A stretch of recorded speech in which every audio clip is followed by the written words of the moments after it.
তারপর আসসালামু আলাইকুম। মিস এলিটা ব্র্যান্ডের খুবই সুন্দর একটা থিম ব্যাগের উপরে কালেকশন চলে আসছে। এটা হচ্ছে ডার্টি পেইন্টার থিমটা, ঠিক আছে? খুবই সুন্দর দেখতে, কিন্তু একদম ক্লাসি, মানে একটা পিস অফ আর্ট বলতে পারেন। এটা কিন্তু নিচে এই জায়গাটাতে মিস এলিটার ব্র্যান্ডিং করা পাবেন, অনেকটা ফেন্ডির থেকে আর কি ইন্সপায়ার্ড করা।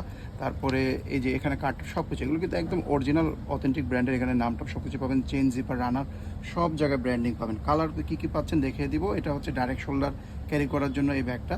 আর সাইজটা বলে দিচ্ছি, লম্বা পাবেন 10 ইঞ্চি, হাইটে আপনারা হচ্ছে 5.5 ইঞ্চি পাবেন মাঝের থেকে। আমি ভিতরটা খুলে দেখাই দিই আপনাদের, কি অপশনটা খুবই সফট হবে ব্যাগটা, আর চেনটা একেবারেই স্মুথ হবে। আর ফুল ক্লোজ চেন থাকতেছে, কোনো ফাঁকা থাকবে না। ভিতরে এক্সট্রা করে সাইড ব্যাগ হিসাবে নেওয়ার জন্য একটা লং বেল পাবেন। আর ভিতরে হচ্ছে শপিং ব্যাগ সব জায়গায়। এটা কিন্তু আপনাদের ক্রিস বেলার একটা মানে সাব ব্র্যান্ড, ঠিক আছে? যার কারণে এটা কোয়ালিটি অনেক প্রিমিয়াম। এই যে দেখতে পাচ্ছেন ব্র্যান্ডিং করা আছে ফেব্রিকটা, এখানে চেন পকেট, কার্ড পকেট সব জায়গায় ব্র্যান্ডিং করা পাবেন। একদম ভিতরে চেনটাও পর্যন্ত ব্র্যান্ডিং পাবেন। কালার পাচ্ছেন এই একটা কালার। এরপর নেক্সট কালারটা হচ্ছে একটু কফি টোনের মধ্যে কালারটা, যেটা পছন্দ হবে তাড়াতাড়ি করে নিয়ে নেবেন। এরপরে যারা একটু ব্ল্যাক টাইপের কালার পছন্দ করে, একদম ইউনিক কিছু নিতে চাইলে ব্যাগগুলো নিয়ে নেবেন। লাস্ট কালারটা হচ্ছে হোয়াইটের মধ্যে, যে কালারটা পছন্দ হবে দেখা মাত্র অর্ডারটা করে ফেলবেন।